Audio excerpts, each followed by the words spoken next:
Welcome, guys. Hey, I'm Manuel Lloyd, and this is a what I call a Zero Doctrine emergency briefing.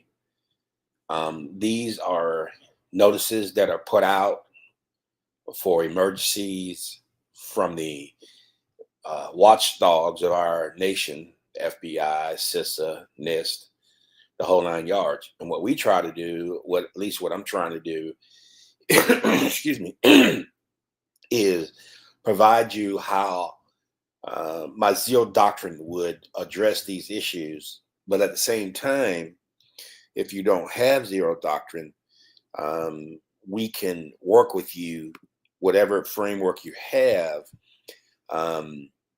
to strengthen it. There's not a rip and replace mindset that I have unless it's extremely necessary.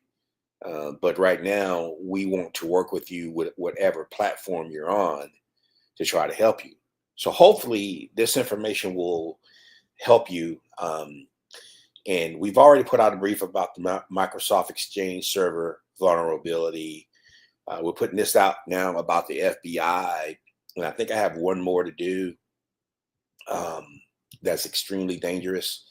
Hopefully give you, to arm you with everything you have, your frameworks, our doctrine. And I say our, it's my doctrine, but I say our because I do have people helping me. I do have administrative team helping me, so I don't want to exclude them. It's something I came up with about 30 years ago, and I think it's about ripe for it to mature. And I just never ever pushed it. Now I am, probably to some of your frustrations online, because I push out a lot of content about it. But just as the slide indicates here, this FBI warning, this came from the FBI. And basically, what we're talking about here is, what if that free gift in your mailbox was actually the first step in a breach? People love free gifts. I know I do. I love free gifts. But I always have in the back of my mind that nothing ever is free. There's a cost one way or another. Somebody's going to pay. The FBI has issued a nationwide warning about malicious QR codes being mailed directly to homes and businesses. And this is not a prank. It's a calculated attack vector that's already in motion. I got to tell you, from a personal standpoint, nation states are very desperate to do anything they can. And it's not really desperation, more so than it is strategic. They're hitting every open possibility to gain insider threat capabilities within our federal government. Their goal is to, believe it or not, nation state attacks, their goal is to destabilize our country. It is. Make no bones about it. And I hope that QR scanner doesn't go anywhere. It was AI generated. So, but this, let's talk about how it works. This is how it works. So threats actors are sending like unsolicited packages containing QR codes, right? Something that we normally all are used to. The moment you scan one, you're sent a malicious website, and it's probably masked with a URL shortener designed because no one wants to type out the whole URL. See, again, this goes by convenience, that dreaded drug called convenience. And it's designed to steal credentials, install malware, and execute fraudulent transactions. I get more and more UPS codes and scans, and I automatically recognize them, but some people don't. I had a lady Googled me, and she saw cybersecurity, and she thought that meant anyone. And so I listened to her. I wasn't going to disrespect one of my elders. I wasn't going to disrespect anyone for that matter, but I wanted to point her in the right direction.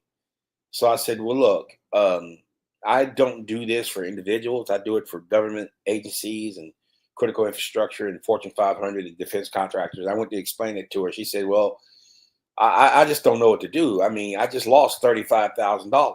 I said, what? And she said, yeah, I just lost 35,000. She began to tell me the story. And you know how it is.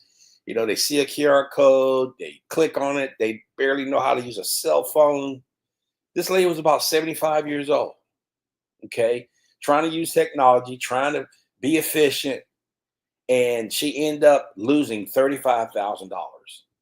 Now, that's a drop in the bucket to the clientele that I go after, but she's a human being. And I wasn't just going to say, oh, well. So I try to point it to some local cybersecurity guys who do that kind of thing. And I said, I got to tell you, this bank was in Singapore, from what you just told me, from my little bit of research. And you're probably not going to get that money back. I don't want to disappoint you and give you false hope. But my point is, people like you and me, we see this kind of thing all the time. And we know and recognize what it is. So, I mean, this is I don't know, I guess we can call this as a hybrid attack. It crosses from the physical world into your digital space, bypassing traditional perimeter defense entirely. It doesn't need to hack your firewall. It just needs to, you to trust what's in your hands. Hackers are not breaching or hacking technology nowadays. They're hacking people. Why try to figure out the password when the person who knows the password, you can figure out how to fool them? It's a simple scam, but it has complex results, complex outcomes.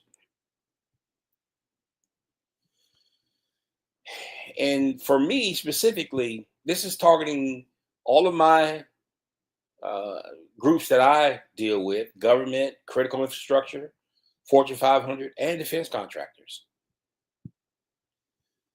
And your mailroom, you typically think, they're just going to get the mail and deliver the mail and whatever have you. Those people are busy. Have you ever tried to do their job? One thing I would encourage you, if you're a top leader, executive, CXO, do the job of the people who you depend on that you don't think you depend on. Just do it for not even a day. Do it for half a day. I guarantee you it won't be as easy as you think it is. I learned a hard lesson when I was a kid. I didn't have a childhood. I was homeless for the first 16 years of my life. And I had a mom who was schizophrenic, so I had to take care of her. She finally got on on medication for it, and she was great when she took the medication. But when she was off of it, all hell broke loose. So I learned that you have to meet people where they are. You just can't assume anything. And I've taken that and brought that with me for the past 50 something years. I'll be 59. I'll be 60 next year to what I'm doing now. And it's funny to me because when I speak at Fortune 500 events, when I'm the keynote speaker and they see this guy doesn't have a college degree, he doesn't have a doctorate, he doesn't have any scientific credentials, how in the world does he know this stuff? Well, best thing I can tell you is that it technology and me, we seem to be organically connected. I don't know. So, but my mom, um, I don't know. I hear these things about people with schizophrenia. I'm not sure, but she was a genius. She actually built medical devices. Um, when she was on her medication, she was able to build transplant machines and medical devices way back in the late 70s, early 80s. Eighth grade education from Mississippi. We picked cotton, moved to Florida and picked limes and beans. Anyway, I'm getting way off track. I just want you to know that your mailroom people are not trying to harm you. You have to give it a pause and see that they are just trying to do their job. They're just trying to deliver the mail and do their job. And if the mail is coming directly to you, you can't be so casual.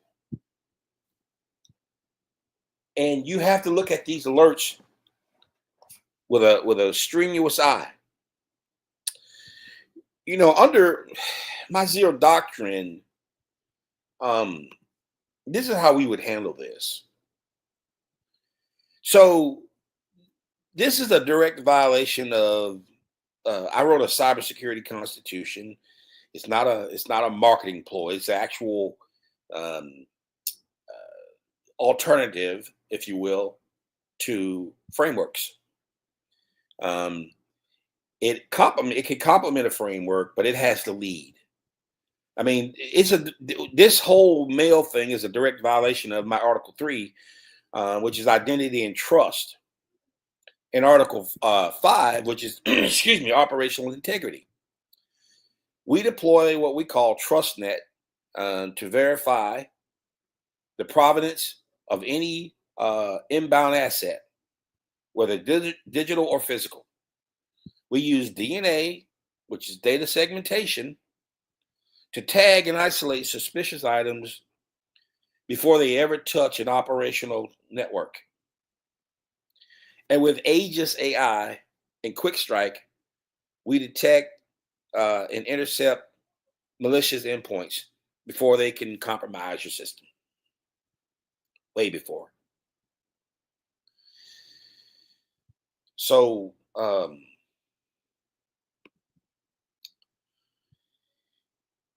that's pretty much it. Here's what I recommend to you immediately. Do not scan unverified or QR codes, especially from unsolicited packages. That should be common sense. Instruct all personnel on this specific scam. Update endpoint security and maybe log QR to URL actions so you can go back and look. And add QR phishing to your internal simulation and awareness programs. We've already built us a SecureTrain module for this exact purpose. So if you want to get on a SecureTrain module to see how this works, you can do that by going to my website at manuelwlloyd.com. And go to this page, interopsis-adoption.